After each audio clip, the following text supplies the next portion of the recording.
വേണമെന്ന് പറഞ്ഞോളൂ. കലാകാരന്റെ ജോലിയല്ലാതെ. അതുകൊണ്ട് നമുക്ക് കൊച്ചു സംഭാഷണത്തിൽ ഏർപ്പെടാം. നിങ്ങളുടെ ഇഷ്ടം, ഭൂരിപക്ഷത്തിന്റെ ഇഷ്ടമാണ്. എന്ത് പറയുന്നു എന്നുള്ളതാണ് അറിയുന്നത്. എന്ത് പറയുന്നു? Are you ready? Are you ready? എന്തെങ്കിലും സംശയങ്ങളോ വല്ലതും ചോദിക്കാനുണ്ടോ? ഉണ്ടെങ്കിൽ ചോദിക്കണം. അല്ല, ഒരു അവണ്ണാറ്റിട്ട് അതിലൊരു ഡിസിപ്ലിനാണ്. അതിൽ അല്ല അണ്ണ ചുമ്മാ ഒരു നേരം ബിയർ അടിച്ചുകൊണ്ട് ആളാവാണ്.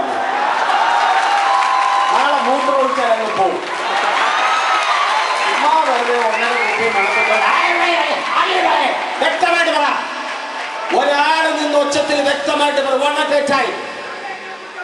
എന്താണ് ഒരാൾ പറയൂ സാർ.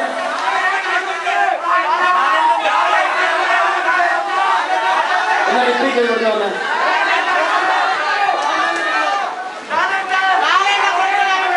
മോഹൻലാലിനെ കുറിച്ചുള്ള അഭിപ്രായം. ഏത് റോളും ഏത് കഥാപാത്രവും തന്നേത്തുമായിട്ട് അഭിനയിക്കാൻ അറിയാവുന്ന സർഗസിദ്ധിയുള്ള ഒരു നടൻ. പിന്നെ ഇനിയൊരു കാര്യം പറയാം. സാധാരണ പഴയ സിനിമാ ഹീറോയുടെ സങ്കല്പത്തിൽ ഒരു ആപ്പിൾ പോലെ ഇരിക്കുന്ന ആളല്ല. എന്നുവെച്ചാൽ ഇങ്ങനെ അഴകുഴമ്പൻ അല്ല. ഏത് കഥാപാത്രത്തിനും ചേരുന്ന ശരീരം. പിന്നെ ഓരോ മാസത്തിലും തടി കൂടുന്ന ശരീരം. അത് നിങ്ങൾ കാണുമെന്ന് നിയന്ത്രിക്കാൻ പറഞ്ഞു. കാരണം എന്നേക്കാൾ 12 വയസ്സ് എളുപ്പമുള്ള ആളാണ്, 15 വയസ്സ് എളുപ്പമുള്ള ആളാണ് മോഹൻലാൽ, നിങ്ങളുടെ മോഹൻലാൽ. അതുകൊണ്ട് ആ ശരീരമൊക്കെ ഒന്ന് ഭംഗിയായി ഫിറ്റാക്കി വെക്കാൻ പറയാം. ലഫ്റ്റനന്റ് കേണൽ പറഞ്ഞ് നടന്നാൽ പോരാ, പട്ടാളക്കാരന്റെ ശരീരം വേണം. അത് നിങ്ങൾ പറയണം. സർഗസിദ്ധിയുള്ള ഏറ്റവും വലിയ നടനാണ്. മലയാള സിനിമ കണ്ടിട്ടുള്ള ഏത് വേഷവും, മഞ്ഞിൽ വിരിഞ്ഞ പൂ മുതൽ ഇന്ന് വരെയുള്ള വേഷം എന്നുള്ള കഥാപാത്രം ചിന്തിച്ചാൽ നിങ്ങൾക്ക് വില്ലൻ വേണോ, കോമഡി കഥാപാത്രങ്ങൾ വേണോ, ക്യാരക്ടർ കഥാപാത്രങ്ങൾ വേണോ? എല്ലാം വളരെ ഈസി ആയിട്ട് ചെയ്യുന്ന, വളരെ നാച്ചുറൽ ആയിട്ട് ചെയ്യുന്ന മലയാള സിനിമയുടെ അഭിമാനമാണ് എന്ന് ഞാൻ പറയും. ഇതൊരു ഹീറോയെ സൂചിപ്പിച്ച് ചാൻസ് നേടേണ്ട കാര്യമല്ല. അതിനുമല്ല ഞാൻ പറയുന്നത്. ഞാൻ പലപ്പോഴും ഒന്നും പറഞ്ഞാൽ മതി. ചാറിലോ എവിടെ മൂക്കി നക്കടേ. ശരി, അടുത്ത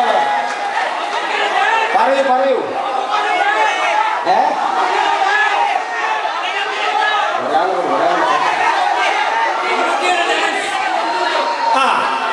മമ്മൂട്ടിയെ പറ്റിയുള്ള അഭിപ്രായം. ഇരുത്തം വന്ന അല്ല, അഭിപ്രായം പറഞ്ഞ് കേൾക്കണം. ഇരുത്തം വന്ന നട്ടലുറപ്പുള്ള കഥാപാത്രങ്ങൾ, അനിതര സാധാരണമായ പൗരുഷം, അസാമാന്യ ഘനഗംഭീരമായ ശബ്ദം, സ്വന്തം ശരീരം തന്റെ തൊഴിലിന് ആവശ്യമാണെന്ന് വിചാരിച്ച് വളരെ ഭദ്രമായി കാത്തു സൂക്ഷിച്ച് ഇന്നും ഒരു ചെറുപ്പക്കാരനെ പോലെ എനിക്ക് അസൂയ ഉണ്ടാക്കുന്ന ഒരു വ്യക്തിയായി ശരീരം കൊണ്ട് അഭിനയ വൈഭവം ഞാൻ പറയില്ല, മെച്ചമായിട്ട് എനിക്ക് അഭിനയിക്കാൻ സാധിക്കുമെന്നുള്ള ചെറിയ അഹങ്കാരം എനിക്കുണ്ട്. അത് വെച്ച് ഞാൻ പറയുകയാണ്, ശരീരമിതം ഖലു ധർമ്മസാധനം. ശരീരം ആവശ്യമാണ് അഭിനയത്തിനും എന്ന് ഉറച്ച വിശ്വാസത്തോടുകൂടി ആരോഗ്യം വളരെ പ്രത്യേകം ശ്രദ്ധിച്ച് മദ്യപിക്കാത്ത, പുകവലി വർഷങ്ങൾക്ക് മുമ്പ് നിർത്തിവെച്ച, നിയന്ത്രിതമായ ആഹാരങ്ങൾ കഴിച്ച് 5 നേരവും നിസ്കരിക്കുന്ന ഈശ്വര വിശ്വാസിയായ നമുക്ക് അഭിമാനിക്കാവുന്ന മറ്റൊരു നടൻ. ഇവർ രണ്ടുപേരും അന്താരാഷ്ട്ര പ്രശസ്തരാണ്. ദേശീയ ബഹുമതികൾ ഏറെ വാരി കൂട്ടിയിട്ടുള്ളവരാണ്. എന്തുകൊണ്ടും മലയാളികളുടെ അഭിമാനമാണ് ഈ 2 നടന്മാരും. 2 സ്വഭാവക്കാരും, 2 സ്വഭാവക്കാർ 2 പേരിൽ. ഒരാൾക്ക് നാവിൽ അമേദ്യമാണെങ്കിൽ മറ്റേ ആൾക്ക് ഹൃദയത്തിലാണ് അമേദ്യം. ഇത്രയുള്ള വ്യത്യാസം.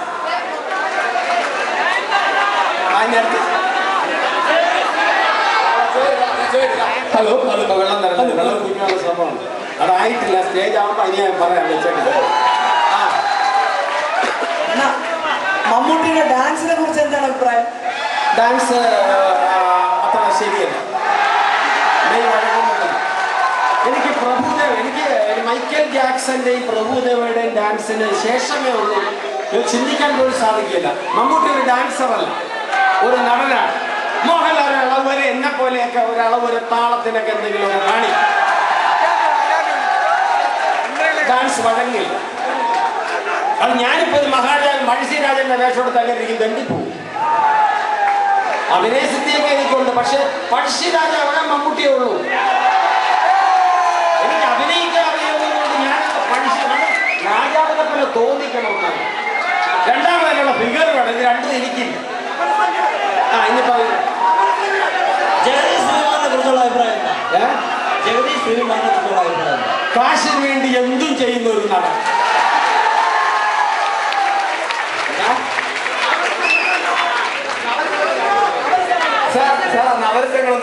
നവരസങ്ങൾ ചക്ക നിന്ന് തൂറുന്ന പോലല്ല. മനുഷ്യന് മാനസികമായ അന്തരീക്ഷം, മനസ്സ്, ആത്മാവ്, നവരസങ്ങൾ ദൈവികമാണ്. അതൊരു അന്തരീക്ഷം ഉണ്ടെങ്കിലല്ല ചക്കപ്പൂർക്ക് തിന്നേച്ച് രാവിലെ ഗ്രഹണി പിടിച്ച പിള്ളേർ ക്ലോസറ്റിലോട്ട് തള്ളിയിടത്തുള്ള തള്ളിയിടാൻ സാധിക്കില്ല, ചെയ്യാൻ ബുദ്ധിമുട്ടാണ്. അത് വളരെ ക്ലോസറ്റിൽ എൻ്റെ മുഖം കണ്ടാലേ പറ്റുള്ളൂ, വളരെ ദൂരെ നിന്ന് കാണാൻ ഒക്കത്തില്ല. പറയും അടുത്ത ഏറ്റവും പ്രിയപ്പെട്ട കഥാപാത്രം ചില പ്രത്യേക കഥാപാത്രങ്ങൾ അതിഗംഭീരമായി അവതരിപ്പിക്കുവാൻ മലയാള സിനിമയിലെ രണ്ട് പ്രബലരായ ഹീറോമാരുടെ അപ്പനായി അഭിനയിക്കുവാനും അമ്മാവനായി അഭിനയിക്കുവാനും കഴിവുള്ള മനുഷ്യൻ, ഏറ്റവും നല്ല സ്റ്റേജ് ആർട്ടിസ്റ്റ്, അതുപോലെ തന്നെ സിനിമ ആർട്ടിസ്റ്റ്. അതുകൊണ്ട് എന്തായാലും മലയാള സിനിമയിൽ അംഗീകരിക്കാവുന്ന ഒരു പ്രതിഭാസം തന്നെയാണ് അദ്ദേഹം. പുരസ്കാരങ്ങൾ ഏറെ ഇല്ലെങ്കിലും മലയാള സിനിമയിൽ തനതായ ഒരു വ്യത്യാസമുണ്ടാക്കി. ഏതാണ്ട് PJ ആന്റണിയുടെ ചുവട് പിടിച്ച് ഉള്ള അഭിനയ ശൈലിയിലൂടെ മലയാള നാടകവേദിയിൽ PJ ആന്റണിയുടെ നാടകവേദിയിലൂടെ PJ ആന്റണിയുടെ അഭിനയങ്ങൾ, മർമ്മങ്ങൾ മനസ്സിലാക്കി സ്വകാര്യ ജീവിതത്തിൽ PJ ആന്റണി ആകാൻ ശ്രമിക്കുന്ന ഒരു പാവ മനുഷ്യൻ.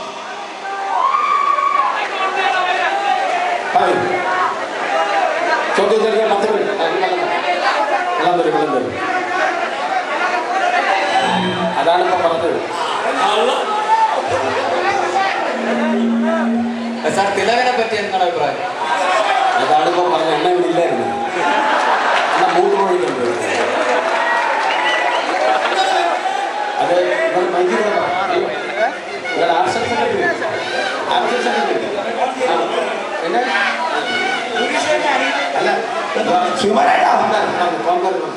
ചോദ്യം എന്റെ ചെവി പറഞ്ഞു.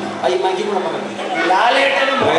പറ്റിയുള്ള അഭിപ്രായം, പ്രേമം നിലനിർത്തോളം കാലം അവിവാഹം നിലനിൽക്കും. പ്രേമം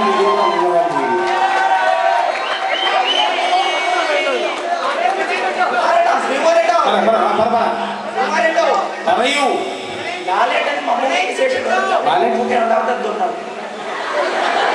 എനിക്ക് ഏറ്റവും വലിയ ബുദ്ധിമുട്ട് ചോദ്യങ്ങൾ കേൾക്കാൻ വയ്യാത്തോണ്ട്. കാരണം എന്റെ ഉത്തരങ്ങൾ കേൾക്കാൻ മൈക്ക് ഫ്രണ്ടിൽ നിങ്ങൾക്ക് മൈക്ക് ഇല്ല എന്നറിയാം. പക്ഷെ ഒരാള് ഞാൻ റിപ്പീറ്റ് ചെയ്ത് വന്നാൽ ഇവിടുന്ന് ഈ സംഭവം നിലനിൽക്കാൻ ഇത് കഴിഞ്ഞ ഒരു പാട്ടാണ്. ഉടനെ പാട്ട് പാടി എനിക്ക് സ്ഥലത്തുണ്ട്. ഞാൻ 3 വരെ പോകും. ക്രിസ്ത്യൻ ബ്രദേഴ്സ്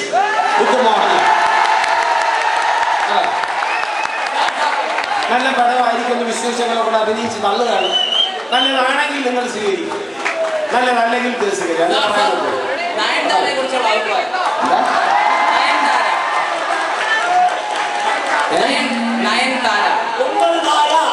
നയൻതാര ഒരു കേരളീയ സുന്ദരി, ഒരു പാവം പെൺകുട്ടി ജീവിക്കാൻ വേണ്ടി സിനിമയിലേക്ക് ഇറങ്ങി. കേരളത്തിൽ വന്ന സാരി ഉടുക്കും, കേരളം വിട്ടാൽ ചട്ടിയിടും.